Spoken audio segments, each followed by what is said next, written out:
Hello, and welcome to the New Dad Rock. Keith, we have a special treat this episode. What's that? As we mentioned in episode 31, King Gizzard and the Lizard Wizard, they released an album and they never claimed rights to it. So it's like a totally open, free album. So they open sourced it like software? Yeah. So what that means is we actually this week get to play what we're talking about. So last episode we talked about King Gizzard and the Lizard Wizard. Now let's just sit back and listen to it this time. And depending on how you're listening to this, there may be chapters in the podcast, and you could skip our comments entirely and just get down to the sounds. Yeah, so backtracking briefly, what we're going to listen to this week is the band King Gizzard and the Lizard Wizard. If you want to know more about them and haven't heard it, we talked about them in episode 31. But this is their 12th overall album, one of 5 that they released in the year 2017. And the name is Polygondwanaland, and Gondwanaland was the name of the supercontinent that existed before all of the tectonic plates moved and broke off into the 7 continents we know and love today. Well, thank you, Professor. So, King Gizzard, Polygondwanaland. I don't know where the poly came in from in your example, Professor. But without any further ado, I present you King Gizzard and the Lizard Wizard.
castle. Waters rising up, big and green, crumbling castle. Are we safe in our citadel?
Whoa. So it looks like they tacked on the metal remix to the end of that one. The whole thing sounded like early Pink Floyd to me, like the Syd Barrett years before he went crazy. Yeah, well, maybe that's what happened in the song. It was a crumbling castle that seemed to be falling apart at the end. But yeah, I agree with you. In the beginning, I heard like Remember a Day from very early Pink Floyd. Maybe like 3-4 minutes of the way in, I heard more of a On the Run.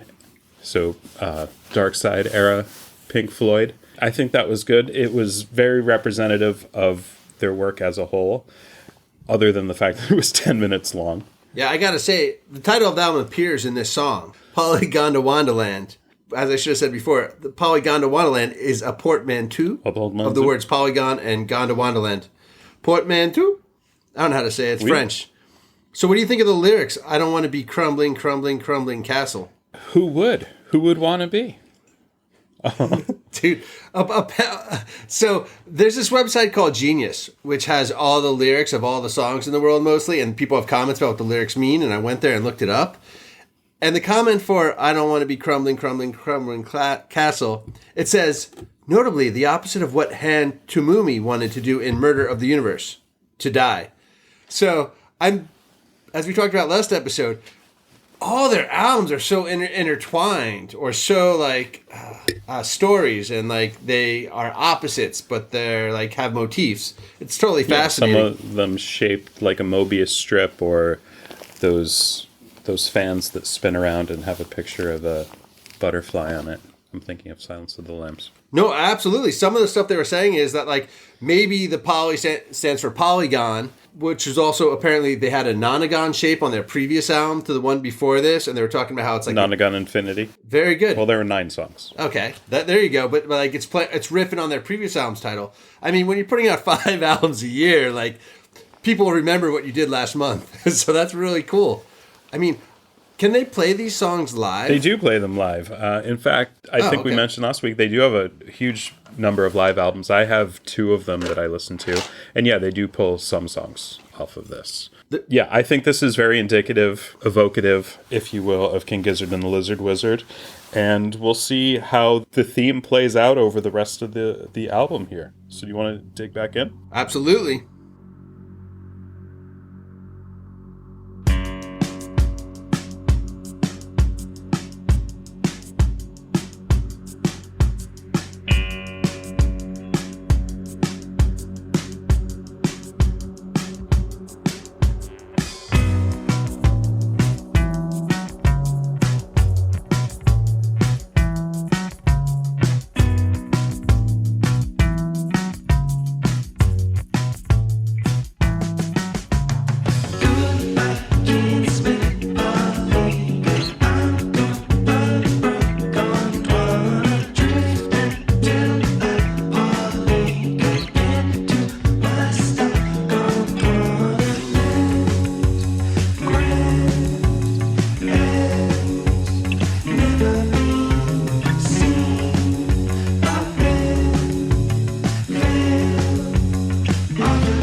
That was cool. Those songs went together. Yeah, so that was the second song, Gondwanaland, the title track.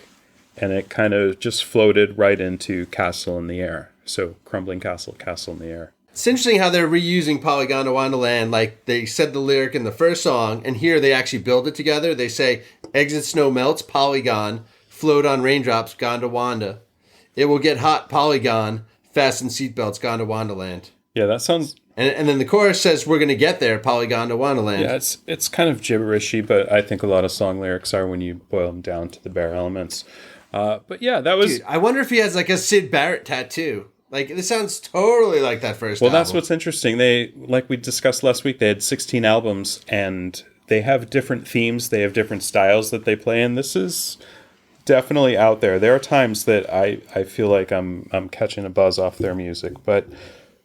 Two songs that flow together, which is kind of their motif. They blend songs across an album, like you said. So let's stick with it and head to the fourth song, Deserted Dunes, Welcome Weary Feet. Nice.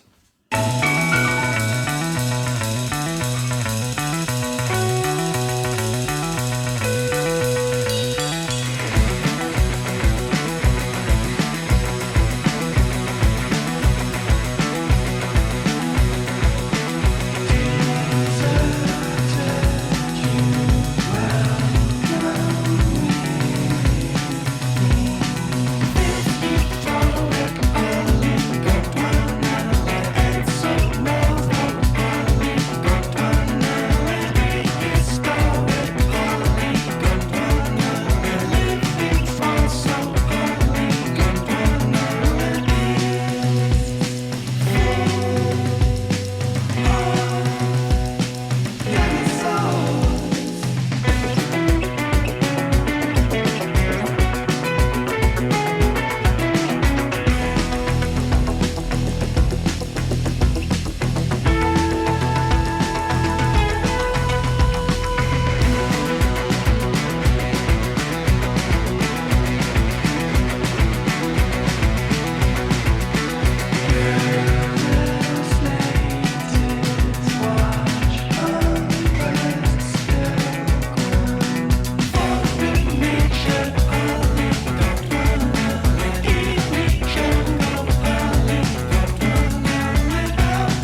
All right, so Deserted Dunes, Welcome Weary Feet, blurred right into Inner Cell there. And they keep both of them. I kept hearing that On the Run motif from Pink Floyd On the Run, Dark Side of the Moon. Yeah, it might be the same equipment too. That's what I was actually thinking. I'm really interested in like their musical selection, recording process. I'm not going to go into it now, but like I wonder if that's like the same actual type of synthesizer that created that sound, and they were trying to do that on purpose. Yeah, it could really be, fun. but while they're doing that retro sound, by the time you get to the end of Inner Cell, so that was, I don't know, what, a 6-minute run there, it ends up sounding like Sufjan Stevens in the end. I don't know. It sounded like the first song sounded like The Who to me a little. By the way, does every song mention Polygondwanaland in it? You're the one that's been looking at the lyrics. This is maybe my third time that I've heard these songs, and I don't know that I've gone the whole album through in order, in depth, like we are doing right now. So I'm definitely hearing things that I haven't heard before. I was definitely zoning out a little there, and the music pulls you back in because it comes with the same musical theme, but from a slightly different angle. I'm really enjoying it. I have to admit there were parts of Inner Cell that got repetitive, and I was like, all right, enough of this, but go with the trip, man. Yeah, no, interesting. Two things. Like the repetitiveness and the like going with it's pretty really neat. Like you can just let it play in the background, which I like a song, so you can listen to the whole album. So this is an album. The other thing is this prog rock? Like I always had a hard time like identifying prog rock, but is this like Yes and Emerson, Lake and the self-indulgence, you mean? Yeah, I think there is a prog rock element of it. It's kind of a miasma of styles, a mashup of styles, a plethora of styles. Oh, absolutely. And that there's a taste of it there. So they're influenced by look, in 2020, you have the benefit of 50 plus years of excellent rock music to choose from, and going back even further than that with blues, and all of that informs you. And, in space, time has a different meaning. And I think that's where we are with this band, in space. Oh, let's go to the next song.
That was two more songs right there. It might have been my two favorite together, actually. Loyalty. Oh, Spacey, man. And Horology. So Loyalty first. They come back with the repeating theme. They're bringing you back every song. It pulls you right back in. And what was that? Was that like a pan flute in there for a while? It was like... Yeah, it sounded like it, or sounded like a flute of some sort. I don't know what a pan flute is particularly. Is it the one that Pan used while he was rolling through the forest? Zamfir definitely used Oh, okay, I got it. What were they saying in there? This is a test. I am Lord. I am death.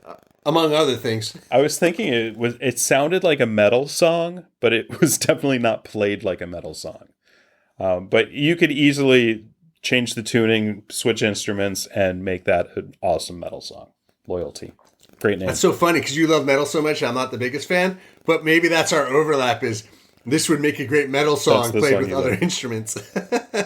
And then the next song, Horology, sounds like a metal song too, right? Yeah, oh, absolutely. And I guess horology or like Horus, like because they name check Egyptian gods and Dante's Inferno and stuff during that song. Yeah, and horology is actually more like hourology. It's the making of clocks. Really? So it's time. There's a lot of syncopated chanting, and I think it really builds to a propulsive climax by the end of horology. Throughout the song and throughout the album, really, it's been building suspense.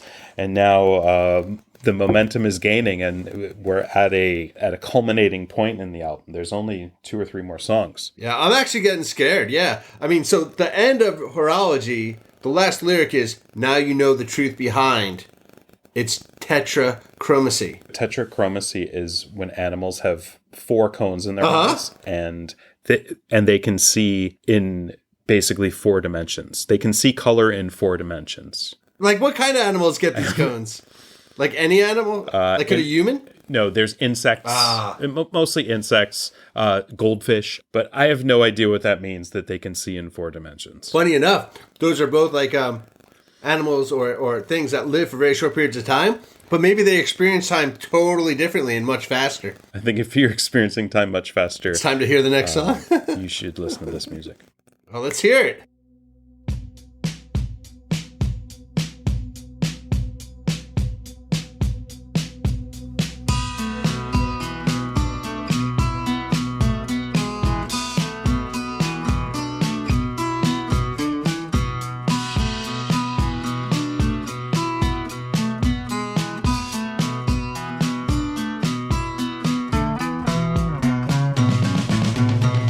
I heard a story could be true.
right. So I have to say Tetrachromacy, I was a little disappointed with. It's like when you come out of Overture and Temples of Syrinx and then you get dropped into Discovery. Every album's going to have its weakest link, dude. It's just the way it is. But they did say Polygondwanaland, and I wonder if the most important part of this song was the lyrics. So, to your earlier point about what tetrachromacy means, about seeing four things, some of the lyrics are, see what I can't see. Which is, by the way, a brilliant lyric in the chorus. See what I can't see. Like, what is he imploring you to do? So another lyric that caught my eye was, haha, no pun intended, my three shades are divisible, lust to see the invisible. Right? So what I think that implies is there's three dimensions or three colors that you can see, and then one of them is invisible. So they're talking about the next sense, the next dimension. The fourth, as in tetrachromacy. Yeah, right on. Searching nailed it. But right at the very end of the song, there started to be a little bit of an ominous turn. I like that. And there were some like weird spacey effects that came in, and all of a sudden you're like, all right, we're going along this way, and now it's shifting a bit. I got a contact high off of that song, man. Searching. Yeah, absolutely.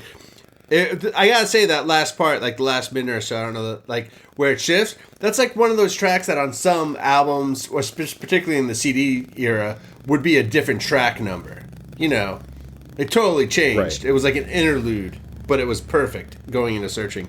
It was my favorite song on the album, I think, and I just don't understand how a band can be this prolific. It's ridiculous.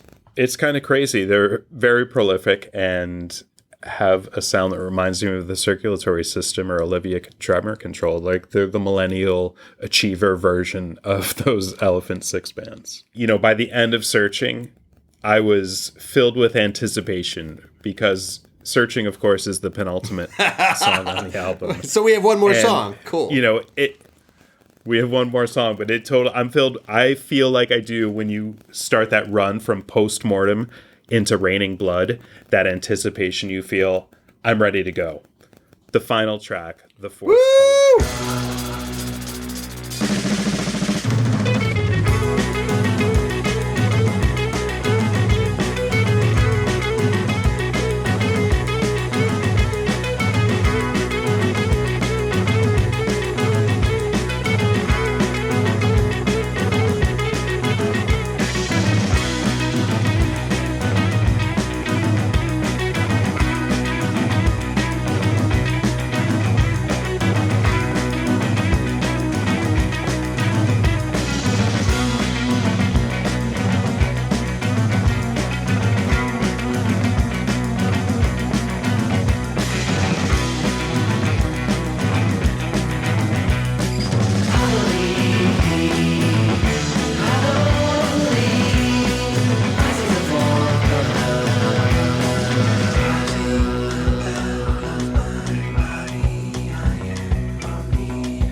right. Well, that was that. What the hell happened there at the end? Like, the last minute and a half was great, but, like, I don't know, there was a minute of dead silence or something. And, like, I'm so confused. You were following along with the lyrics. Was there anything in the story? Maybe he gouged out his eyes? Or he saw the fourth color? What happened? By the way, what an evocative phrase, the fourth color. Reminds me of the color out of space, H.P. Lovecraft. I want to hear more. What did you look up the lyrics to that one too? Not yet, but I'll tell you what happened to me is that, like, I began thinking, like, this band's like Ween. Like, I feel they could do anything. This is just one of their albums, and as we talked about last time, was like they could do so many different other genres. They're like, hey guys, in the next couple months we're going to record a psych album on this, and it's going to be about hobbits or the fourth color or whatever. But he sees the fourth color, man. It's rising up out of my body, he says. I'm back to birth. I see the light. I am omnipresent. So it's kind of like the next dimension again. Like you're just moving on. So I think this is about birth and death or resurrection and continuous life. Like, I don't know. I'm going to have to do a lot more listening. The last song wasn't my favorite song, I'll admit, but what a trip, man. Literally, what a trip. And so, Keith, what did you think? Like, that's your first King Gizzard and the Lizard Wizard full-on experience, right? It was amazing. I mean, after 2 episodes in that album, I have more questions than answers right now. I definitely got to listen to this band more. I'm trying to think about how much time I spent, I think, in your old room in college with Dinesh listening to, like, Pink Floyd. Like, I had a lot of time in college to listen to a band, and particularly one album. Like, I don't even know what album you'd pick for King Gizzard and the Lizard Wizard. Just this album, like, when you have the opportunity to be able to find all lyrics and what they mean and, you know, descriptions and interviews versus when I was a kid and you just listen to Pink Floyd, like you had nothing else. Maybe you had the lyric sheet. So I'm super excited. Well, that's one of the things with our goals of the new Dad Rock is to expand the canon. You know, if you like Pink Floyd or Ween or Allman Brothers or Grateful Dead or Slayer or Rush, come check out the Gizzard, the Lizard, and the Wizard. Hey, Steve. I'm definitely listening to the album right now. So thanks for introducing me to it. Well, hit replay anytime you can. Get us more listens. I love it, man. We'll see you next time on the new Dad Rock. We are unique.